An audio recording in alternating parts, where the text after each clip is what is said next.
Hi friends, எல்லோரும் எப்படி இருக்கீங்க? நல்லா இருப்பீங்க. பேசும் ரங்களிலிருந்து உங்கள் நித்யா ராஜேந்திரன். ஃப்ரெண்ட்ஸ், நம்ம இந்த பதிவில் ஒரு இன்ட்ரெஸ்டிங்கான விஷயத்தை பற்றி பேச போகிறோம். அதாவது உடல் பருமன் அப்படிங்கிற விஷயம். ஃப்ரெண்ட்ஸ், அது எப்படி இருக்கும் அப்படிங்கிறத பற்றி நம்ம பார்க்கலாம். ஃப்ரெண்ட்ஸ், உடல் பருமன் அப்படிங்கிறதுக்கு என்னென்ன காரணங்கள் அப்படின்னு பார்க்கலாமா? லக்ன பாவம் நல்லா இருக்குது அப்படின்னா அவங்க கொஞ்சம் பூசின மாதிரி தான் இருப்பாங்க ஃப்ரெண்ட்ஸ். அதாவது குண்டு அப்படின்னு சொல்ல முடியாது, ஆனால் கொஞ்சம் பூசின மாதிரி, எங்கேயுமே எலும்போ நரம்போ தெரியாது, அப்படியே அழகாக பூசின மாதிரி இருப்பாங்க. சின்ன குழந்தையிலேருந்து பெரியவங்க வரைக்கும் கொஞ்சம் வயசானதுக்கப்புறம் கூட அந்த மாதிரி இருக்கவங்க பார்க்குறக்கு ரொம்ப அழகாக இருப்பாங்க. அதாவது சதைப்பற்றான உடல்வாகு அப்படின்னு சொல்லலாம். லக்னபாவ அதிபதி அவரையே தொடர்பு கொண்டிருந்தாலும், 5ஆம் பாவ அதிபதியை தொடர்பு கொண்டிருந்தாலும், 9ஆம் பாவ அதிபதியை தொடர்பு கொண்டிருந்தாலும் அந்த ஜாதகர்கள் கொஞ்சம் பூசின மாதிரியான உடல்வாகோடு தான் இருப்பாங்க. டக்குன்னு அவங்கள ஒல்லி அப்படின்னும் சொல்லிட முடியாது, குண்டு அப்படின்னும் சொல்லிட முடியாது ஃப்ரெண்ட்ஸ். நல்லா அழகாக லட்சணமாக இருப்பாங்க. அடுத்து லக்ன அதிபதி 2, 4, 6, 10ஆம் பாவ அதிபதிகளோட தொடர்பில் இருக்கார் அப்படின்னு வச்சுக்கோங்களேன். அவங்களுக்கு கொஞ்சம் உடம்பாக இருப்பாங்க ஃப்ரெண்ட்ஸ். அதாவது பார்த்ததும் குண்டுன்னு தான் சொல்லணும். சிக்கன் இருக்காங்க, ஒல்லியாக இருக்காங்க அப்படின்னு அவங்கள சொல்லவே முடியாது. என்னப்பா கொஞ்சம் உடம்பாக இருக்குது அப்படின்னு சொல்கிற மாதிரி இருக்கும். ஒரு பொண்ணு பார்க்க வர்றாங்க அப்படின்னா பொண்ணு கொஞ்சம் குண்டாக இருக்குங்க அப்படின்னு சொல்கிற மாதிரி இருக்கும். அந்த மாதிரி கொஞ்சம் குண்டு அப்படின்னு சொல்கிற மாதிரி தான் இருக்கும். இதுக்கு நான் தாராளமாக எக்ஸாம்பிள்ஸ் எல்லாம் கொடுக்கலாம். நமக்கு நல்லா தெரிஞ்ச நிறைய சினி ஆக்டர்ஸு வேறு ஃபீல்டில் இருக்கவங்களாம் இருக்காங்க. ஆனால் அதை நான் சொன்னால் பாடி ஷேமிங் பண்ணுறீங்க அப்படின்னு சொல்வீங்க. அதனால் நான் அதை பற்றி எந்த எக்ஸாம்பிளும் நான் இந்த பதிவில் கொடுக்கவே மாட்டேன். அது தப்பும் கூட, யாரையும் நம்ம அப்படி சொல்லக்கூடாது. அதனால் நான் சொல்லலை. ஃப்ரெண்ட்ஸ், கொஞ்சம் குண்டாக இருக்கிறவங்க லக்னாதிபதி 2, 4, 6, 10ஆம் அதிபதிகளோட தொடர்பில் இருந்தார் அப்படின்னா அந்த ஜாதகர்கள் கொஞ்சம் உடம்பாக இருப்பாங்க ஃப்ரெண்ட்ஸ். லக்னாதிபதி 3, 7, 11ஆம் பாவ அதிபதிகளோட தொடர்பில் இருக்கார் அப்படின்னு வச்சுக்கோங்களேன். அவங்க அளவான உடம்போட சரியாக இருப்பாங்க, அல்லது ஒல்லியாக இருக்காங்க அப்படின்னு சொல்கிற மாதிரி இருப்பாங்க ஃப்ரெண்ட்ஸ். அவங்களுக்கு தான் இந்த பருமன் அப்படிங்கிற விஷயத்துக்கும் சம்பந்தம் இல்லாத மாதிரி இருப்பாங்க. அதுவும் புதன் தொடர்பில் லக்ன பாவத்துக்கு புதனே அதிபதியாக வர்றாரு அப்படின்னு வச்சுக்கோங்களேன், அல்லது லக்னம் தொடர்பு கொண்ட 3ஆம் பாவத்துக்கு புதனே அதிபதியாக வர்றாரு அப்படின்னு வச்சுக்கோங்களேன். அவங்க ஒல்லியாக இருக்கிறதுக்கும் வாய்ப்பு இருக்குது ஃப்ரெண்ட்ஸ். லக்ன அதிபதி 8, 12ஆம் அதிபதிகளோட தொடர்பில் வராரு அப்படின்னு வச்சுக்கோங்களேன். அவங்க தான் இந்த உடல் ரொம்ப பெருத்து போய், அதாவது இந்த பெட்டில் நம்ம இந்த உடம்பா நல்ல பெரிய உடம்பா, அதாவது அளவுக்கு மீறின சதைப்பற்றோட எந்திரிக்கிறது கஷ்டம், உட்கார கஷ்டம், எல்லாமே அதாவது வாழ்கிறதுக்கே சிரமப்படுற மாதிரி, அந்த தொடையெல்லாம் பெருசாக காலெல்லாம் எடுத்து நிற்கவே முடியாது, அந்த மாதிரியெல்லாம் குண்டான உடல்வாகோட நிறைய பேர் இருக்காங்க இல்லைங்களா. அவங்களாம் கூட பெட்லேயே கூட இருக்காங்க. நிறைய கஷ்டப்பட்டு இழைக்கிறக்கெல்லாம் ட்ரை பண்ணிகிட்ருக்காங்க. நம்ம மோஸ்ட்லி ஃபாரினர்ஸ் இதெல்லாம் நிறைய நம்ம அது மாதிரி பார்த்துருப்போம். அவங்கெல்லாம் லக்ன பாவாதிபதியாக குரு அந்த குரு 8, 12 தொடர்பில் இருக்கார் அப்படின்னு வச்சுக்கோங்களேன். அவங்களுக்கு தான் இந்த அந்த உடலை தூக்கிட்டு நடக்கிறது அப்படிங்கிறதே சிரமமான விஷயமா இருக்கிற மாதிரியான உடல்வாகு அவங்களுக்கு இருக்கும் ஃப்ரெண்ட்ஸ். அதே போல் ராகு லக்னாதிபதியாக வர்றாரு அப்படின்னு வச்சுக்கோங்களேன்.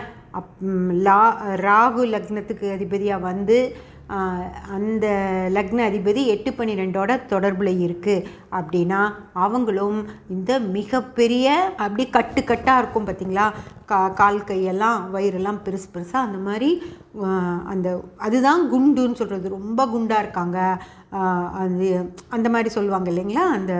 ஏதோ அது ஒபிசிட்டியாக, அதாவது அபரிமிதமான உடல் அளவுகள், ரொம்ப அதாவது நினச்சி பார்க்க முடியாத அளவுக்கு மிக பெருசாக ட்ரெஸ்ஸு கூட அவங்களுக்கு கிடைக்காத அளவுக்கு உடம்பு ரொம்ப பெருத்து போயிருக்கும்.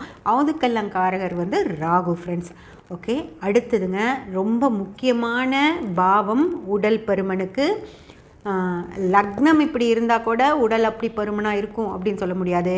ஆனால் அந்த லக்னம் இந்த மாதிரி இருக்கிற ஜாதகர்களுக்கு 4ஆம் பாவம் எப்படி இருக்கோ அதை பொறுத்து தான் அவங்களுடைய உடல் பருமன் அப்படிங்கிறது சொல்ல முடியும். அதாவது 4ஆம் பாவம் ரொம்ப வீரியமாக இருக்குது அப்படின்னா கண்டிப்பாக அவங்க எல்லாருமே குண்டாக தான் இருப்பாங்க ஃப்ரெண்ட்ஸ். அதாவது உடல் வந்து சதைப்பற்றோடு இருக்கும். என்ன அப்படின்னு பார்த்தீங்கன்னா, அதாவது 4ஆம் பாவத்தை 1, 5, 9ஆம் பாவாதிபதிகள் தொடர்பில் இருக்குது அப்படின்னா அவங்க வந்து ரொம்ப விரும்பி ஃபுட்டு சாப்பிடுவாங்க. அதுவும் சந்திரன் 4ஆம் பாவாதிபதியாக வந்து அந்த ஜாதகர்களுடைய தொடர்பு 1ஆம் அதிபதியோடும் 5ஆம் அதிபதியோடும் 9ஆம் அதிபதியோடும் இருக்குது அப்படின்னா அவங்க வந்து உணவு பிரியர்களாக இருப்பாங்க. ஃபுட்டி அப்படின்னு சொல்லிக்கிறாங்க இல்லைங்களா இப்போது, அந்த மாதிரி உணவு பிரியர்களாக இருப்பாங்க. அவங்க நல்லா சாப்பிட்டு சாப்பிட்டு சாப்பிட்டு அதுவும் நல்லா கொழுப்பு சத்து இருக்கிற உணவுகளாக சாப்பிட்டு சாப்பிட்டு உடம்ப வளர்த்தி வச்சுருப்பாங்க ஃப்ரெண்ட்ஸ். அதாவது பசி தீர்ந்ததுக்கப்புறமும் நல்லா சாப்பிடுவாங்க அந்த உணவோட ஆசையில். அதனால் அவங்களுக்கு நல்லா உடம்பு வந்துடும். 4ஆம் பாவத்தை 2ஆம் பாவாதிபதி, 4ஆம் பாவாதிபதி, 6ஆம் பாவாதிபதி, 10ஆம் பாவாதிபதி இவங்க தொடர்பில் இருக்குது 4ஆம் பாவம் அப்படின்னு வச்சுக்கோங்களேன். அப்போது அந்த பாவம் ரொம்ப வீரியமாக இருக்கும். அதனால் அவங்களுக்கு வந்து இவங்கெல்லாம் அதாவது 1, 5, 9ஆம் அதிபதிகள் விரும்பி நிறைய உணவு எடுத்துட்டு உடம்ப குண்டா வச்சுக்குவாங்க.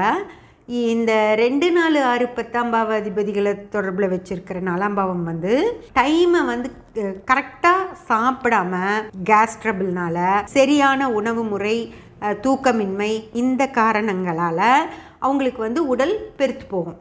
அதாவது அவங்க நல்ல விஷயத்துக்கு உடம்புக்கு எடுத்துக்க மாட்டாங்க.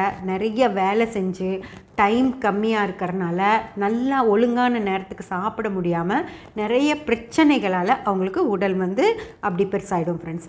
அதாவது வீரியமாக இருக்க அந்த 4ஆம் பாவம் வீரியமாக இருக்கிறனால அந்த வீரியத்தை மொத்தமும் அந்த பாவங்கள் எடுத்துக்கிட்டு அந்த உடம்பு வந்து அப்போது பெருசாக இருக்கும். அதுதான், அதாவது நல்ல உடம்பு கிடையாது. அது இவங்க நிறையா சாப்பிட்டா கூட அது நல்ல உடம்பாக இருக்கும். 1, 5, 9ஆம் பாவக்காரங்கள் நல்லா சாப்பிடுவாங்க. அது கொழுப்பு சேர்ந்து போய் நல்ல உடம்பாக இருக்கும். அது கஷ்டப்பட்டு எக்ஸசைஸ் பண்ணால் கூட சரி பண்ணிக்கலாம், திரும்பி இழைச்சிடலாம். ஆனால் இந்த 2, 4, 6, 10ஆம் பாவ தொடர்பில் வர்ற உடம்பு வந்து உங்களுக்கு நாளைக்கு நல்ல விதமாலாம் குறைக்கவே முடியாது. ஏதோ டாக்டர்கிட்ட போய் மாத்திரை மருந்தெல்லாம் எடுத்துக்கிட்டு ரொம்ப சிவியராக எக்ஸசைஸ் பண்ணால் தான் உங்களுக்கு அந்த உடம்பெல்லாம் குறைக்க முடியும். அது மிக சிரமமாகவும் இருக்கும். அதனால் வேறு சைடு எஃபெக்ட்ஸும் வர மாதிரி இருக்கும் ஃப்ரெண்ட்ஸ். 4ஆம் பாவத்தை 3ஆம் பாவாதிபதி, 7ஆம் பாவாதிபதி, 11ஆம் பாவாதிபதி தொடர்பில் வந்தாங்க அப்படின்னா அந்த ஜாதகர்களுக்கு உடம்பு வரவே வராது ஃப்ரெண்ட்ஸ். 4ஆம் பாவத்திற்கு 12ஆம் பாவமான 3ஆம் பாவம் 4ஆம் பாவ தொடர்பில் வர்றதுனால அந்த ஜாதகர்களுக்கு உடல் பருமன் அப்படிங்கிற விஷயத்தில் எந்தவித பிரச்சனையும் இருக்காது. அவங்க எவ்வளோ சாப்பிட்டாலும், நல்ல கொழுப்பு சத்து இருக்கிற உணவுகள் சாப்பிட்டாலும் அவங்களுக்கு உடம்பு வரவே வராது ஃப்ரெண்ட்ஸ். இதே மாதிரி லக்னத்துலேயும் 3ஆம் பாவ தொடர்பு கொண்டுருச்சு அப்படின்னா அவங்க எந்த வயசுலேயும் அவங்களுக்கு வெயிட் போடவே போடாது. எப்போவுமே ஒரே மாதிரி இருப்பாங்க பார்க்குறதுக்கு.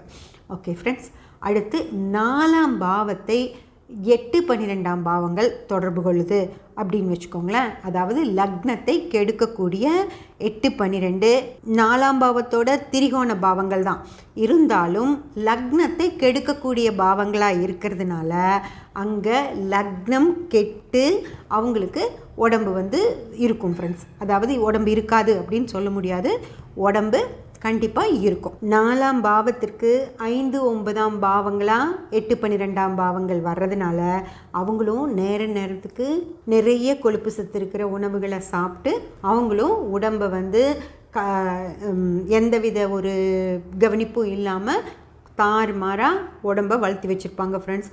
அவங்களையும் பார்த்தாங்கன்னா பெருசாக கொஞ்சம் பயப்படுற மாதிரி அப்படி தான் இருப்பாங்க. ஏன்னா 4ஆம் பாவத்தை 8, 12ஆம் பாவங்கள் தொடர்பு கொள்ளும்போது அதனுடைய திரிகோண பாவமாகவே இருந்தாலும் லக்னத்தை கெடுக்கிற பாவங்களாக இருக்கிறதுனாலையும் 4ஆம் பாவத்துக்கு அது 5, 9ஆம் பாவங்களாகவே இருக்கிறதுனாலையும் அவங்க வந்து தேவையில்லாத அளவு சாப்பிட்டு உடம்பை அவங்களே பெருசாக கொஞ்சம் கெட்டும் வச்சுருப்பாங்க ஃப்ரெண்ட்ஸ். குரு 4ஆம் பாவத்திற்கு வர்றாரு அப்படின்னாலும் அந்த ஜாதகர்கள் கண்டிப்பாக உடல் பருமனோட தான் இருப்பாங்க. அதே போல் ராகு 4ஆம் பாவத்துக்கு வந்தாலும் அவங்களுக்கும் உடல் பருமன், அதாவது 3, 7, 11ஆம் பாவங்களை தவிர மிச்சம் இருக்கிற எந்த பாவத்தொடர்புகள் இருந்தாலும் அவங்களுக்கு உடல் பருமன் அப்படிங்கிறது கண்டிப்பாக இருக்கும் ஃப்ரெண்ட்ஸ். அதே போல் லக்ன பாவத்திற்கு சந்திரன் வர்றவங்க, 4ஆம் பாவத்திற்கு சந்திரன் வர்றவங்களும் நல்லா சாப்பிடுவாங்க ஃப்ரெண்ட்ஸ். 4ஆம் பாவத்துக்கு சந்திரன் வந்தாலும் லக்ன பாவத்திற்கு சந்திரன் வந்தாலும் அவங்க எல்லாருமே இந்த ஃபுட்டீஸ் அப்படின்னு சொல்லி நல்லா சாப்பிட்ற ஒரு கூட்டமாக தான் இருப்பாங்க ஃப்ரெண்ட்ஸ். சப்ஸ்கிரைப் பண்ணி பெல் பட்டன் ப்ரெஸ் பண்ணி வச்சுக்கோங்க. அப்போ தான் நான் போடுற எல்லா பதிவுகளும் உங்களுக்கு கிடைக்கும். லைக் பண்ணி கமெண்ட் பண்ணி ஷேர் பண்ணிங்கன்னா எனக்கு சப்போர்ட்டிவாக இருக்கும். Thank you friends.